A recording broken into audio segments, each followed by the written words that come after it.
Ya, shalom saudara-saudaraku yang paling dikasihi oleh Tuhan. Ya, kalau saya katakan paling dicintai, paling dikasihi, itu bukan lip service ya. Karena setiap kita seperti Tuhan memiliki kaca pembesar yang matahari itu ya, terfokus kepada saudara. Ya, jadi kita rambut kepala kita aja masing-masing dihitung semua sama Tuhan kan. Nah, kita bersyukur kalau kita boleh meneruskan pelajaran kita dari menjalani hidup berserah. Ya, sama-sama katakan menjalani hidup berserah. Ya, live a let go life. Ya, menjalani hidup bukan pasrah tapi berserah. Dan ini udah masuk bab yang ke-20, bagian yang kedua. Udah bagian-bagian terakhir. Ya, kita saya percaya ya melalui perjalanan ini kita dibebaskan benar-benar dari stres. Di dalam tubuh kita ada bisa stres ya, stres dibebaskan, khawatir di pikiran, khawatir ini itu ya, berbagai hal dibebaskan, gelisah, cemas di hati dibebaskan. Amin ya. Dan kita udah tahu kita bisa lempar semua masalah kita. Karena apa? Kita bisa merendahkan diri di bawah tangan Tuhan yang kuat. Merendahkan diri, Dia tinggikan pada waktunya. Sementara waktu itu menunggu, kita bisa melempar. Ya, Tuhan bukan urusan saya, urusanmu. Perkara A, perkara B, perkara C, bukan urusanku Tuhan, urusanmu. Dan saya terima pemeliharaanmu. Oh, kok enak bener? Ya memang seperti itulah ya kesadaran kita, karena kita hidup bukan lagi dari kejatuhan ya, tetapi dari penebusan. Sama-sama katakan penebusan.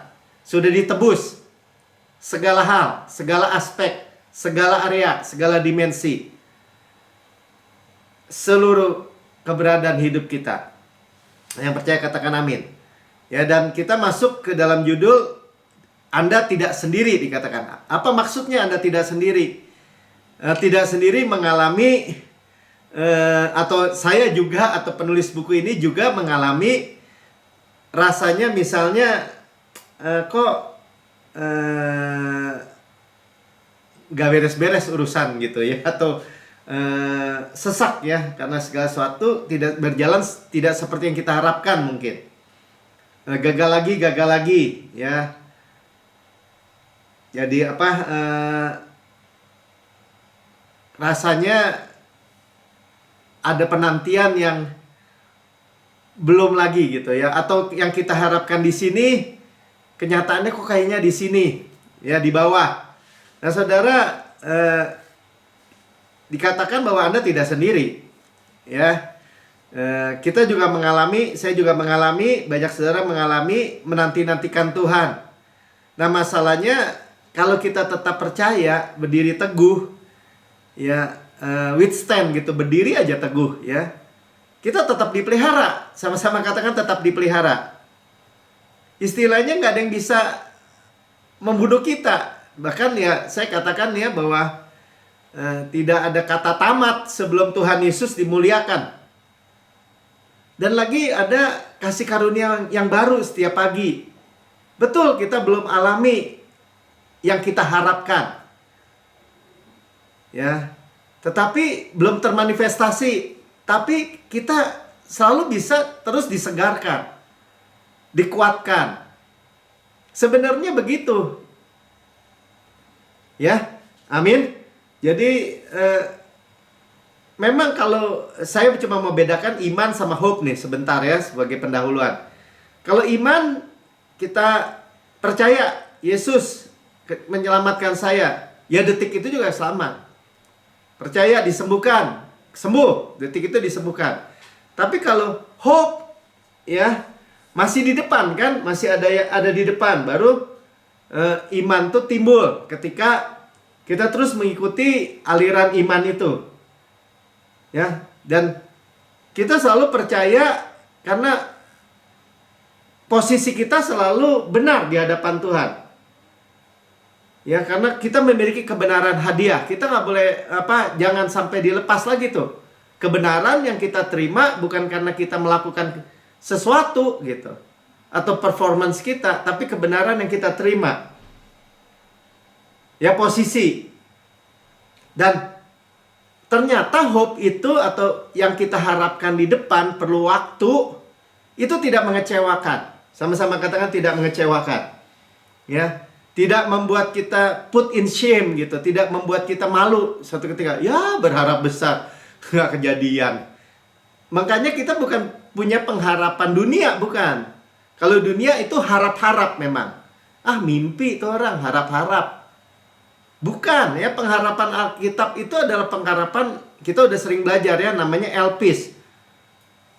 Certain expectation of good. Suatu kepastian yang kita harapkan. Yang baik lagi. Amin. Dan kita tahu ya, bahwa kalau kita berharap, misalnya contohnya seperti Abraham sama Sarah. Ya, dijanjikan anak. Dan dia harus menunggu. Ternyata Tuhan nggak kasih tahu waktunya. Tapi dia tunggu. Tahu-tahu udah lewat 25 tahun. Abraham 100 tahun, Sarah 90 tahun. Abraham dari baik-baik saja sampai mati pucuk. Ya, kalau Sarah udah tahu dari awal juga nggak punya anak karena mandul disebutnya. Berarti Alkitab bilang gini di Roma 4 ya, tidak ada dasar lagi untuk berharap, tetapi dia berharap juga. Kenapa? Tidak ada dasar untuk berharapan kepada daging, kepada manusia. Udah tua, istri udah tua, mandul, udah mati pucuk. Ya, dan udah menikahin si Hagar, dapat Ismail, nggak diakui lagi sama Tuhan. Udah nggak ada harapan secara manusia. Ya, tetapi dia berharap juga dan percaya. Amin. Ya, jadi ketika kita itu bisa hidup, menjalani hidup berserah, pengharapan kita tuh jadi pasti gitu. Kenapa? Karena kepastiannya adalah Yesus. Sama-sama katakan kepastiannya adalah Yesus. Dan kenapa juga? Karena kita juga hidup nggak khawatir lagi. Ya Bapak bisa ngomong, jangan khawatir. Ya saya nggak punya uang nih, gimana nggak khawatir? Sama saudara, semua yang dihadapin sama aja. A, B, C, D, E, F, G. Tapi sama juga, kita bisa lempar, Tuhan bukan urusanku, urusanmu.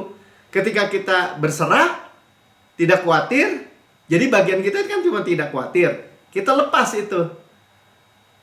Saluran pipa emas yang mengalirkan cairan emas. Ya, untuk setiap aspek kehidupan kita. Amin. Ya, dan kalau orang dunia bilang gini, saya nggak percayalah sebelum saya lihat. Firman Tuhan bilang gini, saudara nggak akan lihat kalau sebelum saudara perkatakan. Dan kita percaya yang tidak kelihatan. Yang tidak kelihatan itu kekal. Yang kelihatan itu sementara. Ya tapi nanti kecewa, nggak akan dikecewakan. Sama-sama katakan tidak akan dikecewakan. Ya, pengakuan pengharapan kita itu tidak akan dikecewakan oleh Tuhan. Itu janji. Ya, nanti kalau lama keburu mati, nggak akan mati, saudara. Perkatakan lagi dan lagi. Setiap pagi kita berkatakan, misalnya, saya memiliki keluarga yang atau rumah tangga yang Tuhan bangun. Misalnya tentang keluarga kan, istri saya seperti pohon anggur yang manis. Di rumahnya, anak-anak saya seperti tunas pohon zaitun sekeliling meja. Jadi jangan harapkan, aduh anaknya pendeta lagi. Biasanya nggak bener gitu. Oh saudara jangan lihat yang itu. Ya, jadi luar biasa ya, kita perkatakan janji tentang keuangan Tuhan, ya. Kesehatan, long life, kita udah belajar di bab-bab sebelumnya. Bisnis, usaha, semua ada janji Tuhan. Sama-sama katakan ada janji Tuhan. Bahkan sekalipun tidak ada dasar untuk berharap, Abraham berharap juga dan percaya. Sampai nggak? Sampai, saudara. Termanifestasi. Nah, kita sampaikan waktu yang minggu lalu, ya sudah boleh lihat minggu lalu, maksudnya hari Jumat yang lalu, bagaimana dikisahkan di bab ini tentang Elia. Ya, Elia itu udah mengalami kemenangan-kemenangan besar. Nanti kita baca ayat-ayatnya. Mujizat-mujizat yang besar yang dia alami. Tetapi ketika dia berhadapan dengan Isabel, istrinya daripada Ahab, Raja Israel waktu itu, dia mau mati. Tapi dia kabur juga. Kalau mau mati jangan kabur mesti. Ya, dia mulai musuh menanamkan hal-hal yang negatif. Ya, menilai negatif tentang Tuhan. Ya, jangan kita menilai, sebenarnya kalau kita balik, kita jangan menilai negatif tentang Tuhan berdasarkan situasi yang kita sedang alami. Nanti kita lihat ya, begitu banyak. Ya, atau saya ceritakan dulu. Misalnya waktu saya punya anak Sharon, ya, anak yang kedua. Saya dapat kabar bahwa anak saya atresia oksofagus. Jadi harus dioperasi tuh umur 3 hari. Nggak bisa makan, ke lambungnya nggak bisa masuk. Secara manusia saya nggak ngerti. Tuhan gimana sih? Masa Tuhan yang merajut, membentuk anak di dalam kandungan, katanya. Firman Tuhan bilang gitu. Tuhan yang membuat istri saya mengandung dan membuat melahirkan. Kok begini? Nah, tapi belakangan saya mengerti. Dari segitu banyak bayi-bayi yang lahir pada waktu itu, mungkin ribuan pada hari itu, Tuhan memilih Sharon untuk memulihkan dokter Irwan, dokter anak yang menanganinya. Saya nggak ceritakan ya. Tetapi itu yang terjadi. Ya, dan banyak hal seperti latihan iman aja tuh. Sebenarnya nggak ada masalah. Akhirnya setelah tahu ya, lahir minggu, 7 hari kemudian minggu berikutnya sudah bawa pulang. Padahal operasi besar. Ya, dan kita juga melihat misalnya di Alkitab, ketika Yakub dibohongin anak-anaknya bahwa Yusuf mati katanya. Kemudian Yusuf udah jadi raja Mesir. Simeon ditahan, minta Benyamin. Yakub bilang ini tangan Tuhan musuhin gua semua ini. Dia nggak lihat di balik itu kan? Bahwa Yusuf sudah menjadi penguasa di Mesir. Ya, dia taunya Benyamin mau diambil misalnya. Ada kisah lain, ya, yang saya kenal. Dia bilang, Tuhan mah nggak tepat waktu, saya nggak percaya. Tuhan tuh terlambat kok. Waktu istri saya melahirkan, hamil melahirkan, saya berdoa minta uang. Ternyata nggak ada uang. Saya harus pinjam sama saudara saya. Ya, poinnya dia bilang, enggak Pak Melki, Tuhan nggak tepat waktu. Kalau bagi saya, kita belajar ini. Tuhan sepertinya lambat gitu. Tapi dia nggak pernah terlambat, dia tepat waktu. Makanya kita belajar, kita memiliki opini yang baik tentang Tuhan selalu. Yang percaya katakan amin. Ya, ketika akhirnya Abraham menantikan, ya, ada delay, ada seolah-olah delay itu apa? Penundaan gitu. Kan bagi manusia, di mata Tuhan tidak. Nggak akan mati saudara sebenarnya, benar. Kalau kita berdiri aja teguh, nggak akan mati. Amin. Ya, dia dapat menerima anak champion, anak Ishak itu champion. Anak yang luar biasa. Waktu Lazarus sakit, Marta Maria kasih tahu kepada Yesus. Yesus sengaja delay, menunda. Di mata Marta Maria, Tuhan Yesus nggak peduli.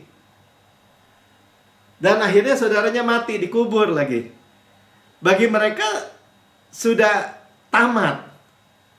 Tapi bagi Yesus berkata apa? Bukankah aku kebangkitan dan hidup? Orang mati hidup kembali. Dan Marta, Maria, dan orang-orang Yahudi pada waktu itu, dan kita juga sekarang, mengetahui bahwa Tuhan itu adalah kebangkitan dan hidup. Jadi bukan hanya Lazarus sakit disembuhkan, orang buta melihat, orang tuli mendengar, orang kusta sembuh, udah terjadi. Tapi orang mati 4 hari sudah berbau, bangkit belum pernah dilihat. Jadi apa yang kita bisa belajar? Harapkan lebih besar. Kaleb harapkan lebih besar.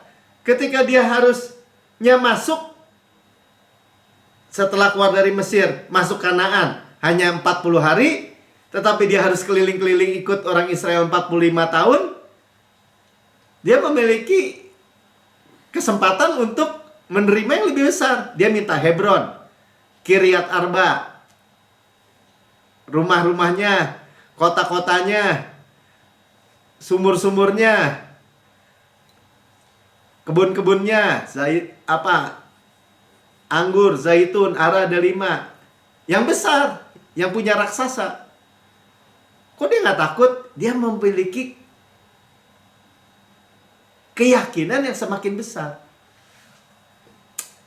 Ya, belum lagi ditinggikan pada waktunya Yusuf, Daud. Jadi saudara, begini poinnya. Apa sih yang saya mau sampaikan? Tuhan yang menciptakan waktu, jangan takut. Waktu itu di tangan Tuhan. Bagi kita panjang, bagi Tuhan sederhana. 1000 tahun 1 hari, 1 hari 1000 tahun. Bagi Tuhan itu dia di luar waktu. Dan kalau saudara belum mengalami, tenang aja.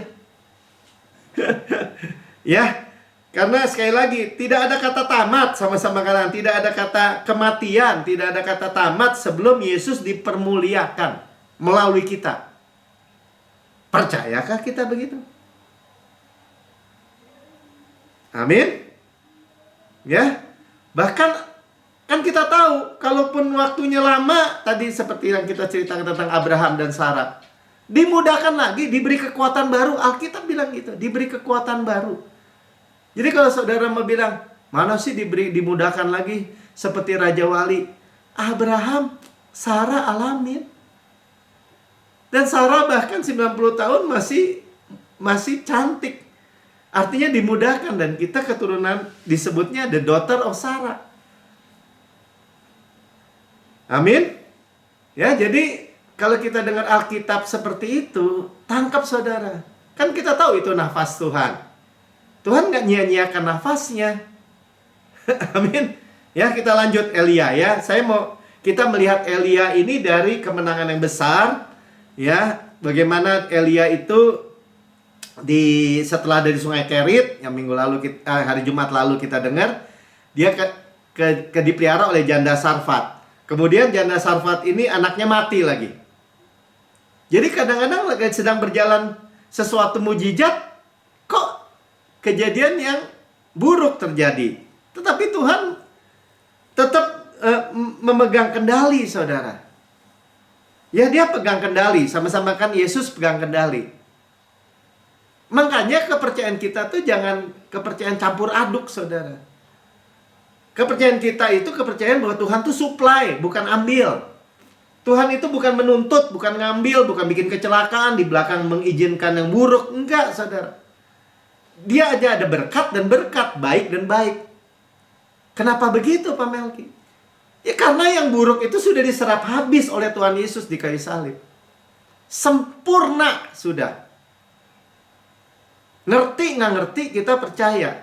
Ya, sebentar saya baca aja dengan cepat ya, biar kita dengar firman Tuhan. Iman timbul dari pendengaran, pendengaran akan firman Kristus. 1 Raja 17:17. Sesudah itu anak dari perempuan pemilik rumah itu jatuh sakit, dan sakitnya sangat keras, sampai tidak ada napas lagi, mati ya. 18. Kata perempuan itu kepada Elia, Apa maksudmu datang kemari, ya abdi Allah? Singgahkah engkau kepadaku untuk mengingatkan kesalahanku, untuk menyebabkan anakku mati? Nah, ini kebanyakan orang kan, kalau ada terjadi yang buruk, seolah-olah akibat dosa yang lalu. Ya, tabur tuai kan, sebab akibat. Oh betul, kalau di luar Yesus. Kalau di dalam Yesus, semua yang buruk sudah diserap sama Yesus. Semua yang baik dari Yesus kita yang terima. 19, kata Elia kepadanya, berikanlah anakmu itu kepadaku. Elia mengambilnya dari pangkuan perempuan itu dan membawanya naik ke atas, ke kamarnya di atas, dan membaringkan anaknya di tempat tidurnya. 20, sudah itu ia berseru kepada Tuhan, Yahweh, ya, katanya, ya Tuhan, Allahku, Elohim, apakah engkau menimpakan kemalangan ini atas janda ini juga, yang menerima aku sebagai penumpang, dengan membunuh anaknya? Elia di perjanjian lama masih anggap Tuhan itu membunuh. Jadi saudara, kita nih udah belajar panjang. Ya, kenapa ada kematian, ada penyakit, ada hal yang buruk? Karena dunia ini sejak kejatuhan korosi, saudara. Tapi Tuhan itu bukan membawa kematian. Kalau Tuhan yang bunuh, ngapain Tuhan bangkitin lagi? Udah aja dimatiin terus. 21, lalu ia mengujurkan badannya di atas anak itu 3 kali dan berseru kepada Tuhan, katanya, ya Tuhan Allahku, pulangkanlah kiranya nyawa anak ini ke dalam tubuhnya. Tuhan mendengarkan permintaan Elia itu, dan nyawa anak itu pulang ke dalam tubuhnya, sehingga ia hidup kembali. Udah jelas, Yesus itu adalah kebangkitan dan hidup. Amin. Ya, Yesus itu, ya kalau biasanya orang pakai Ayub, dia yang memberi atau dia yang mengambil lagi. Enggak, saudara. Tuhan Yesus datang supaya kamu memberi hidup dan berinya dengan segala kelimpahan. Yang mencuri siapa? Iblis pencuri, pembunuh, pembinasa. Kita harus ambil garis tegas. Ya, Tuhan memberikan hidup. 23, Elia mengambil anak itu, membawa turun dari kamarnya atas ke dalam rumah dan memberikan ininya kepada ibunya. Kata Elia, ini anakmu, ia sudah hidup. Ya, Elia nabi membawa berkat Tuhan kepada keluarga ini. Ya, jadi Yesus tetap jawaban. Yesus jalan, kebenaran, hidup. Yesus hikmat, kebenaran, kekudusan. Kebenaran, kebenaran, kebenaran hadiah. Saya adalah kebenaran Allah di dalam Kristus. Itu yang kita perkatakan. Tidak bimbang, berdiri teguh aja. Selalu perkatakan. Sampai apa? Sampai kita lihat terus. Breakthrough terjadi.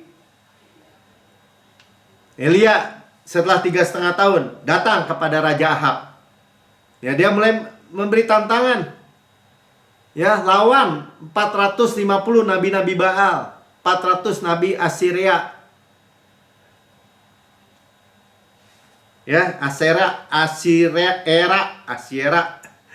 Ya, untuk turunin api. Saya bacakan aja, saudara. Ya, bagaimana ayat 23 setelah Raja 18. Namun baiklah, diberikan kepada kami 2 ekor lembu jantan. Biarlah mereka memilih seekor lembu, memotong-motongnya, menaruhnya ke atas kayu api. Tetapi mereka tidak boleh menaruh api. Aku pun akan mengolah lembu yang seekor lagi, meletakkannya ke atas kayu api, dan juga tidak akan menaruh api. 24, kemudian biarlah kamu memanggil nama Allahmu. Jadi ini Allahnya Baal.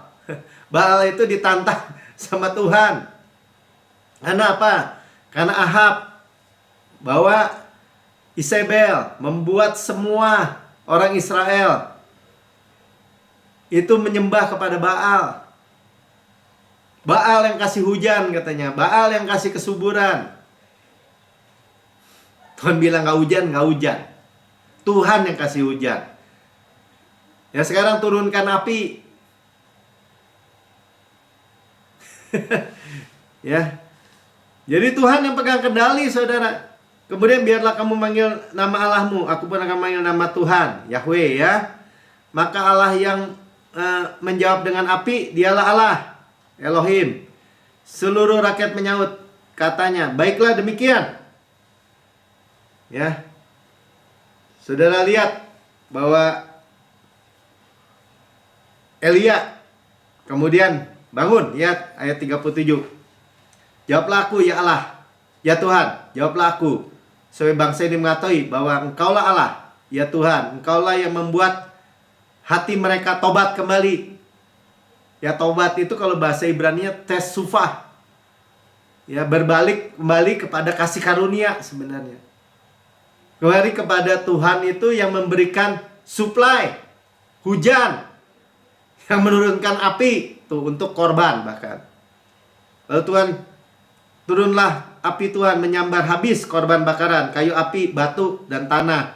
Itu bahkan air dalam parit itu habis dijelatnya. Ya, kalau Baal, nabi-nabi Baal menore-nore dari pagi sampai petang, nggak ada yang nurunin api, karena mereka menyembah Baal. Ketika seluruh rakyat melihat kejadian itu, sujudlah mereka setelah berkata, Tuhan, dialah Allah, Tuhan, dialah Allah. Ya, Yahweh, dialah Elohim. Kata Elia kepada mereka, tangkaplah nabi-nabi Baal itu, seorang pun dari mereka tidak boleh luput. Setelah ditangkapnya Elia, dibawanya mereka ke sungai Kison dan menyembelih mereka di sana 450 nabi-nabi Baal dan 400 nabi Asyera. Dibantai semua, dibunuh, ya, disembelih. Ya, dan waktu itu ya turun hujan.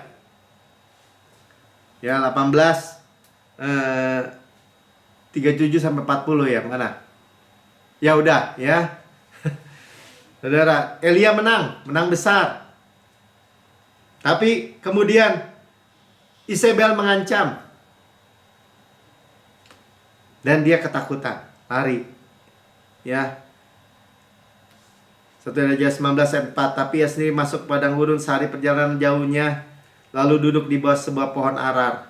Kemudian ia ingin mati. Katanya, cukuplah itu sekarang ya Tuhan, ambillah nyawaku, sebab aku ini tidak lebih baik daripada nenek moyangku. Saudara sedang mengalami kemenangan yang besar, tiba-tiba stres, khawatir, takut. Ya, ingin mati. Kalau dia ingin mati, kenapa dia kabur? Ya, dia hanya kayak Elia melihat bahwa Isabel mengancam dia. Dia mendengar perkataan Isabel. Ya, sesaat dia mengalihkan pandangannya daripada baru kan dia dengar kan, Yehova, ya Yahweh, dialah Elohim. Dengarin ancaman satu orang perempuan, ya, dia takut dan mulai berjalan menurut apa yang dia lihat. Penglihatan, maksudnya penglihatan gini, apa yang kelihatan gitu. Belum sampai sehari, saudara. Ya, sementara keuangan kita mungkin menyusut, putus asa, udah dikejar penagih hutang, putus asa. Ekonomi merosot, harga-harga naik, inflasi, terus hilang harapan. Aduh, kemarin padahal Tuhan udah tolong dan kita masih makan hari ini, tapi besok udah khawatir. Tagihan hutang, ya, mengejar, punya tawar hati. Tawar udah, ya mati aja deh. Beberapa waktu yang lalu ada temannya Ibu Lili juga gitu, pengen mati aja lah katanya. Jadi saudara, ada aja hari-hari seperti itu ya. Jadi orang itu terjerat perkara-perkara yang kelihatan sebenarnya, yang sementara. Tidak lagi melihat yang kekal, bahwa Yesus itu jalan. Yesus itu jalan, Yesus itu hikmat. dalam kasus Elia ini dia lupa di Sungai Kerit, gagak itu, burung gagak tiap hari pagi sore kasih dia makan.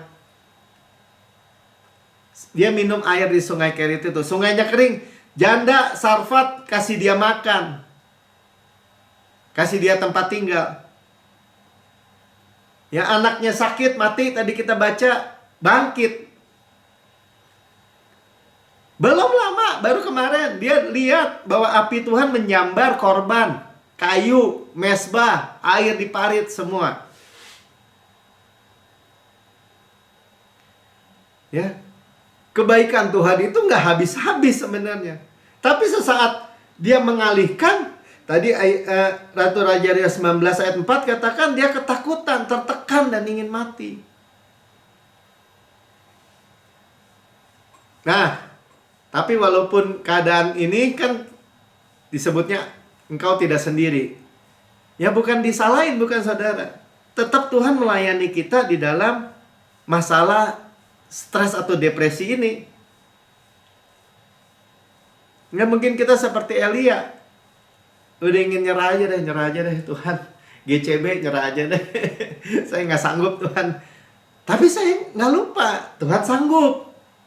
Saya nggak mampu Tuhan, tapi Tuhan mampu. Puji Tuhan ya, by grace karena kita terus dengar kasih karunia, nggak sampailah ya putus asa. Semua sia-sia deh, nggak ada yang tersisa. Depresi, gagal lagi. Gagal sebagai suami, sebagai istri mungkin orang, ya sebagai pelayan Tuhan, melayani Tuhan, kecewa kepada Tuhan. Ya, Elia bilang udah deh jalan aja dia ke padang gurun, tidur aja. Sebenarnya bagus juga ya. Kadang-kadang kalau kita udah mumet, depresi, khawatir. Ya, saya ingat waktu saya melayani berapa puluh tahun yang lalu. Saya udah gak punya uang saudara, karena gaji saya 200.000 waktu itu di gereja. Ya sebentar habis. Terus saya doa Bapak kami aja, Bapak terima kasih untuk makananmu hari ini. Karena gak ada makanan kan. Terus saya diam aja. Tapi Tuhan saya percaya loh. Mana aja turun tuh dari surga tuh. Mana bisa turun dari langit gitu ya. Ke bumi gitu. Roti malaikat. Atau ya saya percaya deh. Kalau orang bilang, Mang Pak Melki kalau doa-doa doang Tuhan bisa gitu ngasih nasi padang bluk gitu di depan muka kita. Saya tetap bilang sama Tuhan, Tuhan saya percaya loh. Kalau Tuhan mau nih nasi padang nih turun nih plak di depan muka saya. Nggak ada yang mustahil Tuhan. Terima kasih Tuhan untuk makanan saya hari ini. Saya ngomong gitu aja tuh. Terus saya tungguin. Nggak terjadi apa-apa. Udahlah Tuhan, daripada saya mikir nggak bener, saya tidur aja. Tidur aja saya. Tidur plak. Tidur siang-siang tuh. Saya ingat banget waktu itu. Ya, nggak lama saudara. Saya baru mungkin ketiduran sebentar, ada yang ketok. Pak Melki, udah makan belum? Ada Tuhan kirim seorang, ya, udah makan belum katanya. Belum. Yuk makan. Makan saya. Ya artinya Tuhan pelihara. Ya sampai hari ini, setahu yang saya tahu, saya nggak pernah nggak makan gitu, nggak dipelihara sama Tuhan, nggak pernah ya. Yang saya tahu, rasanya iyalah ya. Nah, tapi Elia berbaring ya, Tuhan kirim malaikatnya. Tuhan bilang gini, ketika ia sedang melihat sekitarnya, maka pada sebelah kepalanya ada roti bakar dan sebuah kendi berisi air. Lalu ia makan dan minum, lalu berbaring pula. Ya baru lapar yang kemarin ya. Tetapi malaikat Tuhan datang untuk kedua kalinya dan menyentuh dia serta berkata, bangunlah, makanlah. Sebab kalau tidak perjalananmu nanti terlalu jauh bagimu. Nah ini perkataan yang kita harus renungkan ya. Tapi saya habisin dulu ayat 8. Maka bangunlah ia lalu makan dan minum. Dan oleh kekuatan makanan itu ia berjalan 40 hari 40 malam lamanya sampai ke gunung Allah, yaitu gunung Horeb. Yakni gunung Horeb. Ya, di sini sebut malaikat Tuhan ya. Malaikat Tuhan itu kalau disebutnya malaikat Tuhan pakai Tuhan Allah huruf besar, yaitu preinkarnasi Yesus. Ya, dan beri dia makan. Sama-sama karena Yesus beri kita makan waktu kita depresi. Yesus kasih kita firman, dengar. Kita bisa makan roti hidup, air hidup, yaitu Yesus, firman. Karena itu kita pastikan firman Kristus yang adalah makanan, benar-benar makanan. Atau Holy Communion juga ya. Perjamuan kudus, benar-benar makanan, benar-benar minuman. Coba kita lihat Yohanes 21 ayat 9. Ketika mereka tiba di darat, mereka melihat api dan arang, di atasnya ikan dan roti. Ya, waktu Yesus sudah bangkit, murid-murid kembali nyari ikan, nggak dapat. Sama lama-lama Tuhan sediakan mereka sarapan. Ya, Tuhan peduli akan kebutuhan sehari-hari. Nah, itu gambarannya, sarapan. Ayat 11-12 bilang gitu kan. Simon Petrus naik ke perahu, lalu menghela jala itu ke darat, penuh ikan-ikan besar, 153 ekor banyaknya. Dan sungguh sebanyak itu, jalannya itu tidak koyak. Bukan hanya tidak koyak, dia tarik sendiri 153 ekor ikan besar-besar. Tuhan berikan dia kekuatan baru. Jadi saudara, sebenarnya sekalipun kalau belum kelihatan pun, Tuhan sedang membuat sesuatu yang lebih besar, pewahyuan yang lebih besar, perkara-perkara yang lebih besar. Saudara akan tetap dipelihara dengan kesehatan, dengan kekuatan, tidak mungkin mati. Cuma pikirannya jangan negatif dong, pikirannya jangan terima stres. Marilah sarapan, ya. Tadi 12 kata Yesus kepada mereka, marilah dan sarapanlah. Mereka semalam-malaman udah lelah, gak dapat ikan. Tidak ada di antara murid-murid itu yang berani bertanya kepadanya, siapakah engkau? Sebab mereka tahu bahwa ia adalah Tuhan. Yesus adalah Tuhan. Ya, karena itu kita bangun. Aduh, yang sudah udah putus asa deh, udah ini. Bangun, dikata makan. Sebab kalau tidak, perjalananmu nanti terlalu jauh bagimu. Perjalanan kita ke depan kerasa jauh, melelahkan, capek. Tapi kalau makan makanan dari surga, kita berjalan dengan kekuatannya. 40 hari 40 malam dalam kasus Elia tadi. Ya, kekuatannya supranatural. Matius 26 ayat 26. Dan ketika mereka sedang makan, Yesus mengambil roti dan mengucap berkat, memecah-mecahkannya, lalu memberikannya kepada murid-muridnya dan berkata, ambillah, makanlah, inilah tubuhku. Amin. Jadi saudara tidak sendiri. Kalaupun saudara sedang dalam keadaan stres, khawatir, depresi untuk hal tertentu, tetap Tuhan melayani kita dengan makanan, roti hidup. Makan, percaya, terima. Tuhan Yesus memberkati. Saya nggak panjang lebarkan ya renungan kita, Bible study kita malam ini. Ya, saudara yang mendengar di rekaman YouTube, saudara berkata, hidup saya sudah stres, khawatir, gelisah, cemas, dan saya belum pernah terima Yesus sebagai Tuhan dan Juru Selamat saya pribadi. Saudara bisa ikuti saya berdoa. Katakan, Tuhan Yesus yang Maha Mulia, saya menerima Engkau sebagai Tuhan dan Juru Selamat pribadi saya. Dengan mulut saya mengaku, dengan hati saya percaya bahwa Engkau telah mati buat saya, dibangkitkan oleh pembenaran saya, naik ke surga, duduk di sebelah kanan Allah Bapa, dan menempatkan saya bersama-sama dengan Engkau. Surga adalah rumah saya, dan saya adalah anak yang paling dicintai. Saya tidak perlu takut, Tuhan melayani saya, bahkan di tengah-tengah depresi saya, khawatir saya. Tuhan memberikan saya roti, memberikan saya makanan, roti hidup, dan saya disegarkan, dikuatkan kembali. Perjalanan saya, masa depan saya tidak melelahkan, tapi penuh bahagia, penuh sukacita. Di dalam nama Tuhan Yesus, amin.